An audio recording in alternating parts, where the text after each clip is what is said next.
Here are the 5 best kettlebell exercises for the obese.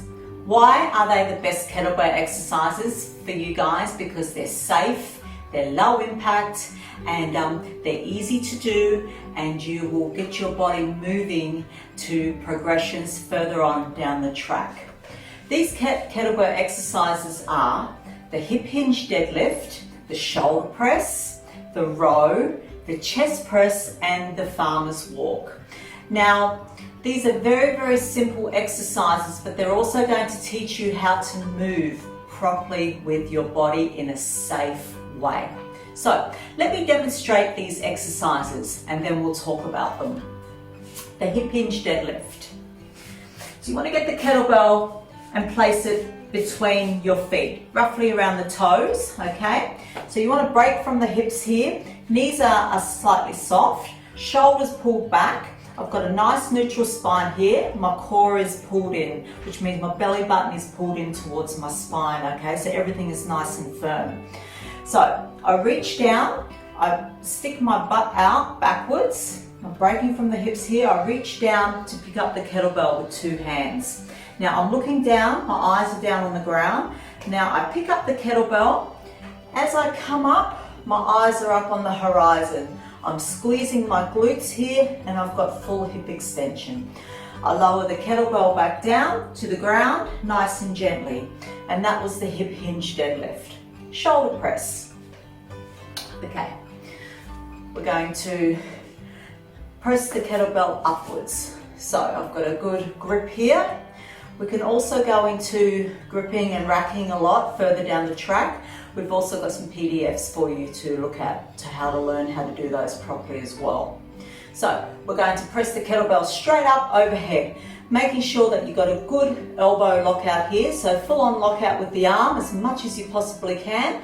Then we're going to lower it down. But as I'm lowering it down and also raising it up, my elbow remains under the weight. It's not out here, okay? So we press it up and bring it straight back down in one line.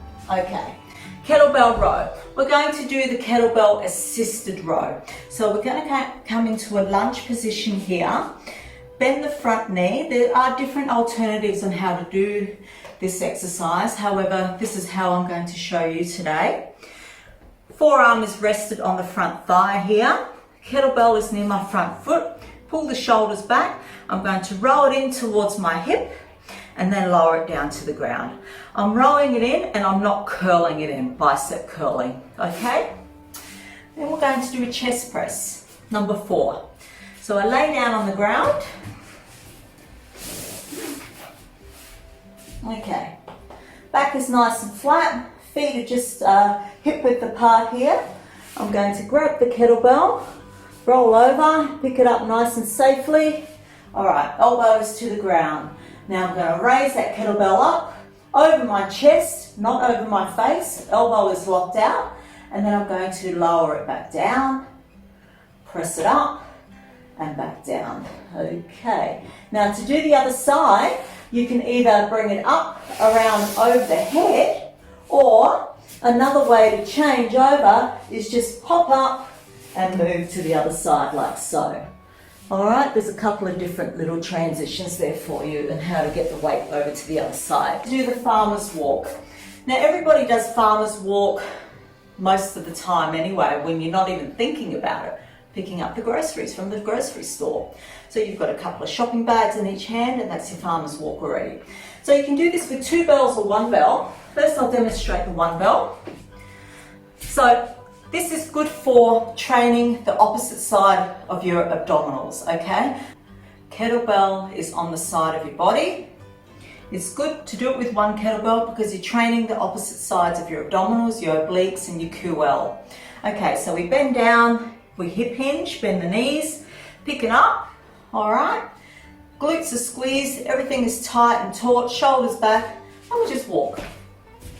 Okay, now if I wasn't engaging my core, the weight would pull me to one side. So now you can see how the opposite side of my core is working to help stabilize, to get my center of gravity. Now, with 2 kettlebells or 2 grocery bags, pick it up and same thing. Just walk around Now I've got more even weight distribution. I'm still working. I'm working my traps, my shoulders, my core, my legs, basically everything. So farmer's walks are really, really good. Okay, so they were the 5 best kettlebell exercises for the obese. Don't forget to go to our URL, go.cavemantraining.com/lose30. Now, are kettlebells good for fat loss, you may ask? Well, yes they are. However, it all comes down to your nutrition as well. Now, just to tell you a little bit about myself, I used to be over 265 pounds. So I've lost over 100 pounds, okay? So I've been in your shoes and I know exactly how you're feeling. You feel shy, you feel scared, lots of things are going on in your mind, but you need to get started today. You've got to take that very first step, and once you've taken that initial step, you've jumped over that hurdle, you start to progress from there. So why are these 5 kettlebell exercises good for you? Number 1, they incorporate strength. They're all strength-based exercises, which means they're non-high impact, okay? So being obese, as I was in the past myself, you're carrying a lot of weight on our joints, on our muscles, on our lower back, everywhere, okay? So we need to keep it safe to begin with. And as we become more accustomed to our body moving in different directions, different ways, picking up weights, pressing, etc., we can progress from there. Why? Because we're getting stronger and we're getting fitter. So our heart becomes more efficient at pumping blood through our working muscles, and we're working on our cardiovascular system as well. Kettlebells alone are not going to be the answer for you into losing weight. A big important factor is your nutrition. Nutrition plays a major role into losing weight, okay? So you need accountability. Accountability to be able to reach your goals. Talk to people, okay, about why you're doing this. You need to be consistent. Consistency plays a big role. So it's not something we do for 6 weeks or 8 weeks. You want to be able to make lifestyle changes. So incorporating these small changes at the beginning will eventually lead to bigger changes over time, okay? So it's not a quick fix, it's something that you want to be able to stick to. And more importantly, have some fun with it. So be creative with your nutrition. I found that the more creative I was with my nutrition and learning about new food and incorporating it in the kitchen, the more the less of a chore it become for me. Yes, at the beginning it may feel like, oh, it's hard work, it's a big effort to do this and that. Yes, it will be. I'm not going to lie to you. It will be. But then you eventually make it a habit. So you turn those small habits into bigger habits, eventually it becomes nothing. It's like a lifestyle change, and it will be a lifestyle change. Progression. You'll eventually progress into more advanced exercises. So these exercises that are here for you to learn are all a progression into other exercises that you'll be doing further down the track. Motivation. Yes, we all need motivation, but you need to have it within yourself, okay? You need to be able to motivate yourself to get out there and lift that kettlebell and get your nutrition on track. Get in the kitchen and motivate yourself to make healthier choices. Nobody can do it for you. You've got to want to do it yourself. Achievable goals. So you can't say, oh, I'm going to lose 30 kilos or 30 pounds in 1 month or 60 pounds. That's unrealistic. Make small goals. Small goals. Yeah, I'm aiming for 5 pounds this month, okay? That's a good achievable goal. Getting on the scale for that weight, the first time, take it, and then don't take it again for at least another couple of weeks. Don't go by the number on the scale. Wrap a tape measure around your waist, okay? Best way to go is you know how you're feeling within your clothes. So once those clothes start to become, feel better and feel looser, that's a good indication of you knowing that you're on the right track with things, with your training and your nutrition. So stick with it. Let's go into the first exercise, the hip hinge deadlift. Now these can be done with 1 kettlebell or 2 kettlebells, all depends on what you've got at home. However, I highly recommend that you start off with 1 kettlebell to just get your body moving, okay? And moving in the right pattern. Okay, get your kettlebell.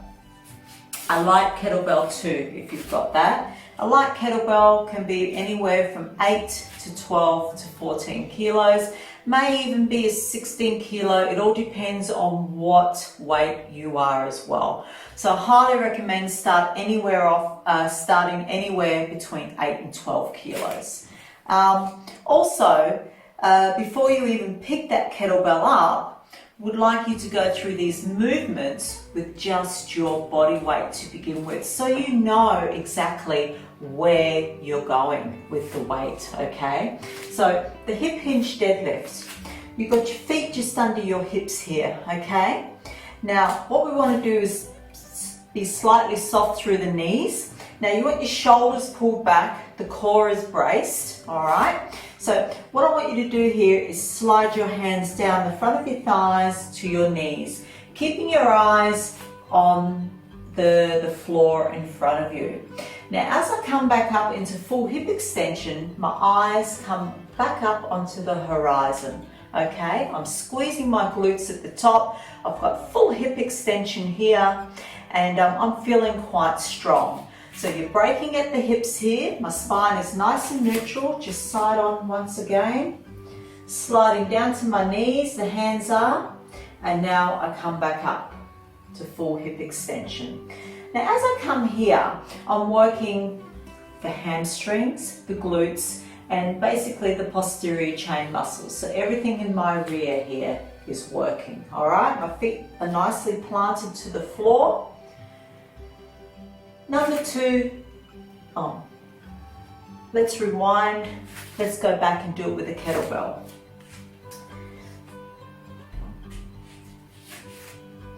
Hip hinge deadlift with a kettlebell. Place the kettlebell just between the feet here. So it's about around my toe area, where my toes are, okay? So the same movement pattern that you just did with body weight. We're going to bend down, and we're going to grab the kettlebell with both hands here, and I'm going to keep my eyes to the ground. I'll come back up to full hip extension. Okay, we want to make sure that we don't do hyperextension here, all right, through that lower back. Just come straight up like you're pressing your feet into the ground. Slowly come on back down, okay, and come back up. Now, a variation from here is, a lot of you may not have that flexibility or that mobility to pick that kettlebell up from the ground, okay? Because you're big, the belly's in the way, and you might not be able to grab that kettlebell from the ground. So use a prop, use a chair, place the kettlebell on a chair, or I've got a little block here, that's the best I've got at the moment. So just place it on a block to elevate the weight, okay? Same thing, pick up the kettlebell, and we're just going to come down, pick the kettlebell up, bring it to our body, slide it down. Now, we're coming down just past the knees here. I'm not going to go all the way to the ground, and this is going to turn it into a hang lift. Come back up, squeeze the glutes, same thing. Same concept, working the same muscles, but we're just using a variation there until that flexibility comes into play over time. Okay, now it can also be done with 2 kettlebells. Just quickly give you a demo. This is for further down the track. After a few weeks you're feeling super strong, all right, you grab both your bells, all right, bending at the knees, lift it up, extend from the hip, extend at the hips, and come on back down. So from here, the feet go a little bit wider because I've got the 2 kettlebells here, all right? Pull the shoulders back, lifting up, bend through the knees, squeeze the glutes, and come on down. Okay, now a common mistake with the deadlift is a lot of the time, what I see in people is rounding the shoulders, just really picking up like so. Now you can actually lift with your back, but that's another lift, and I won't go into it in this video, okay? But for this, we're concentrating on shoulders back, neutral spine, glutes engaged, core engaged, and doing either the hang lift or the deadlift. Number 2, shoulder press. Okay, so we're just going to grab a light kettlebell here, but first I want you to do it with body weight. Hand to the chest here. You're going to press that hand up.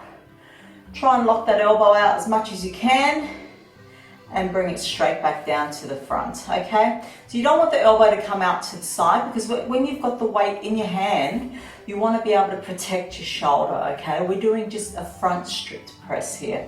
Now, you may be limited in your mobility or range of movement, so just take it to where you can. So I suggest you go super light, maybe even a 6 kilo if you've got it, if your mobility is quite bad, all right? So we will work on it over time. And here we go, we pick up the kettlebell. Now you would have seen me, I just did a fancy move there, it's called a kettlebell clean. We've also got the correct grip here, kettlebell grip where the handle sits across my hand at a 45-degree angle, and I've got a really good insert and also a rack. So that's something extra that you need to learn. So if you go to our website, you will see that we've got free PDFs on kettlebell grips and kettlebell racking, which I would highly recommend that you go and download and learn it. So that way it will make things a lot easier for you and how to work with that kettlebell and picking it up and resting it and racking, especially for that shoulder press. Okay, clean the kettlebell up. We press it straight up and bring it back down. Now you want to make sure that you're not using your legs here. It's called a kettlebell press, all right? So it's a strict press, straight up and down. So from here, you want to make sure, a common mistake is a lot of people will tend to use their back. Generally that's because the kettlebell is too heavy. We don't need to worry about kettlebells being too heavy for you because it's going to be light to begin with. So just concentrate on core braced, glutes braced, everything is tight, even the quads, up and down. And then you just change sides, okay? You put the kettlebell back to the ground, all right? Nice and slow, bending the knees, hip hinge down, and then you pick it back up again and press with the other side. Okay, number 3, the kettlebell row. Okay, an assisted row we're going to call it, because it's the most safest way to do it when you're starting out with kettlebells. So we come into like a side lunge. Split stance, back foot is nice and flat, front foot is pointing forward. We bend through that front knee. Okay, kettlebell is placed beside our front foot here. Roll the shoulder back and down. Okay, my spine is nice and neutral, everything's engaged. I've got a good foundation here. My front forearm is resting on my front thigh. We're going to row that kettlebell in towards the hips and come on back down. Row and back down. So you want to make sure that you're not actually rowing it in to the shoulder here, which means you can see the difference. I'm curling it in. I'm actually using my bicep muscle here. You want to be working the posterior chain muscles, which is your rhomboids, your scapula, and your latissimus dorsi. So basically all the muscles in your back, all right? Squeezing the shoulder blades together and putting the kettlebell back to the ground. Now, a variation could be, okay, I can't bend through that front knee just yet, or the kettlebell is too low. Put the kettlebell up on a platform. Once again, a little block or a little step. Row it in, take it down. All right. Now, you can also put your hand on a chair if it's too much to put your forearm on your thigh. So I just visualize I've got my hand on a chair there, my kettlebell is elevated, and I'm still rowing it in to my hip. All right, that just makes things a little bit easier, and that's just another variation until that mobility and flexibility gets better for you. The chest press. We lay on the ground. First we're going to do a body weight. Feet are firmly planted here, okay? So I'm going to bring my elbow out at 90 degrees. Now the elbow can be 45 or close in. So you take it to where it's good for your range of motion, okay? If you find that it hurts with the shoulder, that when the elbow is out at 90 degrees, move it in further towards the body, okay? So you take it where it feels good for you. You don't ever want to feel pain when you're exercising. Okay, so we're going to press it up over the chest and bring it back down. Just do a first few drills with body weight, and now we're going to introduce the kettlebell. So the safety roll, roll over, grab the kettlebell, insert the hand, other hand comes up and under, I help lift it up and over.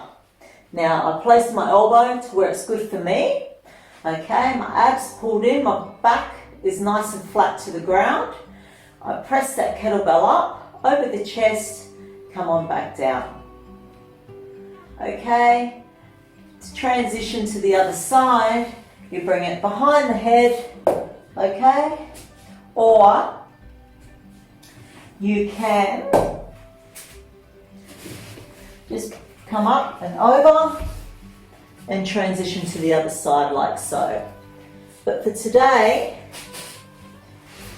I'm going to do it this way, where I transition the kettlebell up over the head, I roll over, pick it up and press up and down. And safely bring it back to the ground with two hands, roll over, pop it back down. Kettlebell farmer's walk.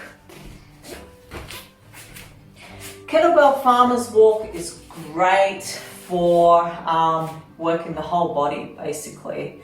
And the heavier load that you have, the harder it gets. But to begin with, we're going to start off with one kettlebell, and eventually you'll lead to two kettlebells. Why? Because you're going to be feeling good and you're going to be feeling stronger. All right, so place the kettlebell beside our feet here. All right, we hip hinge down to pick it up, or it's a slight little squat here, bending through the knees. I pick the kettlebell up. I'm making sure that my shoulders are nice and square. My abs are braced here. If they're not braced, the weight pulls me to one side, okay? And then you're just walking away. You may want to walk 30, 40 or even 50 meters there and back, all right? And then you put the kettlebell down and you change sides. You pick it up. Now, how do we grip the kettlebell within our farmer's walk? You want to make sure that you're not over gripping too much, okay? Especially just with a light weight. You don't want to put all that energy into the grip, into over gripping. The grip really comes into play as you're getting heavier with your weights. All right, so just keep it nice and loose here. I've still got a firm grip, but I'm not over gripping where my forearms take over, and you'll know all about that as you get heavier with the weights. So yeah, so just nice and lightly here through the fingers, and just pick the kettlebells up and go for your little walk. Now we're doing with two kettlebells. Okay, the weight is more evenly distributed. We're still working the core, but because we've got that extra load happening now, it's harder for the legs, it's harder for the whole body, basically, because everything needs to stabilize more with heavier weights. So they were the 5 exercises that are good for you and are good for the obese because they're safe and they're low impact. Now, those were the 5 best exercises for the obese, okay? Why? Because they're low impact, they're safe, and they work on your strength, form, and technique. Now, when you go to our URL, go.cavemantraining.com/lose30, there are 3 other exercises that we suggest that you actually start off with first. body weight. So you've got the body weight squat, you've got the body weight hip hinge, and the plank, okay? So go there, and you can also work on your body weight exercises as well. They're also going to help you with progressing to these exercises. Okay, so you asked the question, are kettlebells good for fat loss? Well, in this case, they are, but that's not the only thing that's good for fat loss. You really have to pay attention to your nutrition, okay? So coming from a background where I was quite overweight and obese, and I've lost over 100 pounds, I can really understand what it's like to start, because I was you in the past. I had to start somewhere as well. The first thing I looked at was what I was eating. Okay, so you really need to find out where your weaknesses lie. Do you come home from work and you take the easy way out, you go through that drive-through, oh, I don't have time to cook it, I'm too tired, this and that. Are you really putting in the effort to take some time out in the kitchen to prepare some good, fresh, healthy food for yourself instead of taking the easy way out? Number one, that's where your weakness will lie, is through takeout food, if that's what you're doing. Are you taking the time to make some good, fresh, healthy food? Going to the market, getting your fresh fruit and vegetables, getting good quality food. You can actually eat quite cheap but still eat healthy, okay? When you go to the supermarket, you want to avoid the inside aisles, the middle aisles. Basically shop around the outside of the supermarket. That's where you'll find your fresh produce. Also, never go shopping when you're hungry, because if you notice, if you're hungry and you're shopping, your trolley will just be full of junk food, okay? You're just grabbing everything you can because you're hungry. It's normal for people to do that. And you'll find that when you are going to the supermarket and you've just eaten, you'll make better choices because you're in a better frame of mind. Also, how much alcohol are you drinking? It's okay to have a couple of glasses of wine here and there, maybe once or twice a week. Couple of glasses, I said, not a whole bottle. Everything in balance and moderation, okay? I like to have a couple of glasses of wine here and there too, but not every day. It's when we do things every day that adds up over time into you gaining weight. So you didn't just gain weight overnight, it took time, okay? So it's also going to take time for you to lose weight, to lose fat, okay? So you've got to be consistent with what you do every day, not just over 4 weeks or 6 weeks. These changes you implement are going to be small changes, but over time, you want them to be a lifestyle. So don't go too drastic when you first start off. I know that a lot of the times with my clients that I've trained in the past, yep, I'm getting into an exercise routine, going to be doing this, going to be doing that. They quit smoking, they quit drinking, they went cold turkey with everything. However, within 3 or 4 weeks, they're like, oh my goodness, I've had enough. And I'm sure you've been down that road too. It becomes too hard, it becomes too much of a chore. You're thinking about it every day, and that's not the way to go. Implement small changes over time. Okay, so you're going to get up out of bed, you're going to go for your early morning walk, you're going to come back, for an example, and do some of these kettlebell exercises, okay? That's your morning workout done. You may even go for another walk in the afternoon. It depends on what you want to do, how much time you have, but don't go super hard and then you'll just fall off the horse completely, because it's very hard to get back on that horse. Knowing what foods to eat, basically it's pretty simple. Fresh fruit and veggies, stay away from processed foods. Anything that basically comes out of a packet, get rid of it, okay? So anything from Mother Nature is great. However, you can have too much of a good thing, so it all comes down to your portion sizes as well. So you want to really make sure that, are you eating for 2 or are you just eating for 1? So a good sized plate is to have basically a dinner plate, not a dinner plate that looks like a platter plate, okay? So pile it up with a lot of green vegetables. You've got some protein in the mix and some good healthy fats, okay? Your protein, carbs and fats everything in balance. And if you want to know more about this and how to stay balanced, you can always message me and ask me about your how much of this and that to be having. But to begin with, keep it really basic, okay? Exercise as well. Don't go hell for leather to begin with. You want to be able to stay motivated to keep doing your exercise every day. So if you're doing the 5 exercises that we have here for you, and then the next day you wake up and you're super sore, listen to your body. Take an active recovery day. Go for a walk instead. But I want you to keep moving your body every day. All right. So you've got your upper body workout. You did that yesterday. Take a walk. Go for a half an hour walk instead. All right. Walking is active recovery. It's good. It's also good for your cardio and you're moving your body. And then you can just come back and do a few stretches. And then the next day you might get into the workout again. But there's a difference between you being sore and absolutely you can't move a muscle and pure laziness. Or if you're just too lazy, oh, I don't really want to do it again. It's too hard work. You know whether you're being lazy or whether it's just pure muscle soreness, okay? And you need to take that break. But don't completely take a break. I suggest you keep moving because it's all about training the mind. If you take too much time off, it takes too much time to get back into the swing of things. So you really want to keep that mind going.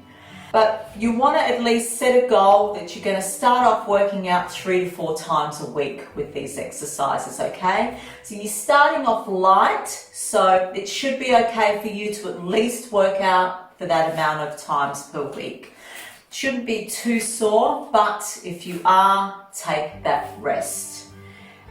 In regards to how many reps and sets, you may start off doing, say, 5 or 6 reps of the hip hinge deadlift. Okay, have a rest, do another set of 5. Okay, and same as the shoulder press, the row, the chest press, and the farmer's walks. So yeah, listen to your body. Give it a break when it needs to, but also make sure that you get back into it. Even though you may still be a little bit sore 7 days later, you've got to get back into it because otherwise the mind will start to play with you. And a lot of the times it's the mind that we have to train more than the body. Yeah, that's so true. The mind is very, very powerful, even when it comes to food choices. Before you go and eat something, think about it. Look at you, look at the food and say to yourself, is this going to make me feel good? Or am I going to feel really guilty and lethargic and tired after I've eaten this? So if you can answer that question to yourself and say, yes, it's going to make me feel good, well then you're going to go ahead and eat it, okay? Good, fresh, healthy food. But if you go and have a packet of cookies and say, is this food going to make me feel good? Well, you really know the answer to that because number one, it has no nutritional value whatsoever. It's full of sugar and it's going to make you feel super tired and lethargic, okay, after a while. And you want to try and get out of that habit, reduce your sugar. So basically, it's all about calories in versus calories out. If you're consuming more calories than what you're putting out, that's how the weight starts to pile on over time. And even the alcohol, it's quite high in calories. So if you're drinking a lot more than what you should be, it's also going to add on the weight as well. So yeah, everything in balance and moderation. You're thinking, I want to get started, but I need some motivation and some accountability. How am I going to start? How am I going to talk to somebody about some goals, etc.? Well, we've actually created a private group especially for you to join where other people are in the same shoes as you. You can talk, interact, ask questions. If you feel like you're falling off the horse one day and you're looking for some inspiration, this group is brilliant because it's exclusive and it's for people just like you. Number one, accountability. you will feel accountable to this group. You can actually use this group in many ways. You can ask for some motivation and you'll get it, okay? It depends where you're falling short, ask the group. Consistency, if you're feeling like you're struggling with exercise one day or your nutrition, post in the group, what is a great, quick, healthy meal that I can have instead of going through that drive-through, okay? We can also chat about some meal prep or some nutritional side of things. I also have some cooking videos up on my YouTube channel that will help you come up with some cooking ideas where you can actually prepare 10 or 20 meals, freeze them, and then you come home from work, you just pop it in the microwave and that's a good, healthy, nutritious meal ready for you already. And you're gonna wake up the next day and feel so much better than going out through that drive-through and eating that McDonald's or whatever it may be. Achievable goals in the group, say, okay, guys, I'm looking to lose 5 pounds this month. I need every bit of help that I can get. What do you suggest is an achievable goal? Well, that certainly is an achievable goal, 5 pounds in a month. But 30 pounds in a month, oh, you might be pushing it a little bit there because we're just starting off and we need to start things slowly. And you don't want to get disheartened by the end of the month. So small steps to climb that mountain, okay? So basically the group is all about questions and answers. You'll get that coaching from us. You can also post your videos in there with your form and technique when you are doing the exercises. Don't worry, nobody else will see them, only the people in this group. It's an exclusive private group and we can help you along the way. Also, if you have any injuries, we can talk about your injuries and ways around it, how you can still keep moving without causing any pain. Okay, so that's the beauty about this group as well. And you are not alone. If you really want to do this, you can do anything that you want to, and you will get there. It just takes time and you've got to be patient. Remember, persistence beats resistance.